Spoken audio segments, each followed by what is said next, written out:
Inadaiwa kuwa idadi kubwa ya wanafunzi wa kike hufeli mitihani yao ya kawaida na hata ile ya kitaifa kutokana na mahangaiko ya kusaka sodo wakati wao wa hedhi, jambo ambalo pia husababisha wengi wao kukosa masomo, huku wengine wakilazimika kubeba mimba wasizotarajia, huku wengine wakiolewa bila mpango. William Makosi anaarifu zaidi kutoka Kakamega.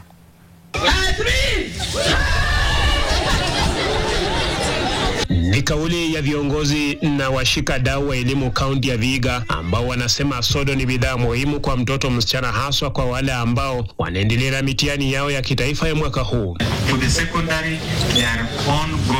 Wakizungumza katika soko la Hamisi, eneo bunge la Hamisi, kaunti ya Vihiga, wakati wa kupeana sodo kwa wanafunzi wasichana katika shule mbalimbali kaunti hiyo, wazazi wanasema ni afueni kwao na hata kwa wanafunzi hao ambao hawakuwa na uwezo wa kupata sodo hizo, na kuwa itatoa aibu kwao wanapokuwa darasani, pamoja na kuwapa nafasi nzuri ya kuandika mtihani bila wasiwasi. Saa zingine mtoto anafika kwa hizo siku zake, mzazi hana pesa, inabidi hata wengine wanatumia wizi juu hana pesa, anaona kale kadogo kenye mzazi ameweka kasukari anaiba, ama anatumia kiraka ambazo kwa hygiene ni chafu, ambayo inaweza mdhuru tena kwa afya yake. Watoto wakiwa nayo mtu hawezi mdanganya. Unakuta wengine wanadanganywa na wanaume na kitu kidogo ama kitu kama hiyo, akishamfuata anapata madhara.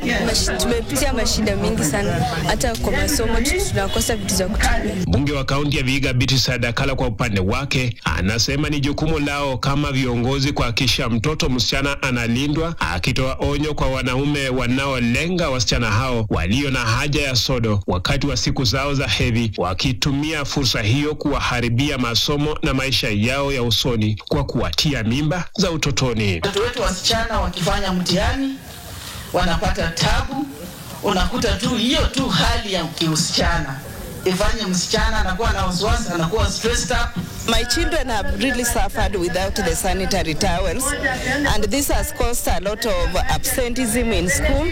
It has also caused indiscipline cases. Ndio mbinu ambazo zinaendelea kuwekwa na washikadau wa elimu kuhakikisha kuwa mtoto msichana ameweza kulindwa ipasavyo. Viongozi na washikadau wa elimu wakitoa sodo hizi kwa wanafunzi hawa, haswa wale ambao wanaenda kukalia mtihani wao wa kitaifa, na hata wale ambao wanaendelea na mtihani huo, kuhakikisha kuwa wanasalia kuwa salama wakati na hata baada ya kumaliza mtihani wao. William Makosi, NTV Mashinani, nikiwa katika eneo bunge la Hamisi, kaunti ya Vihiga.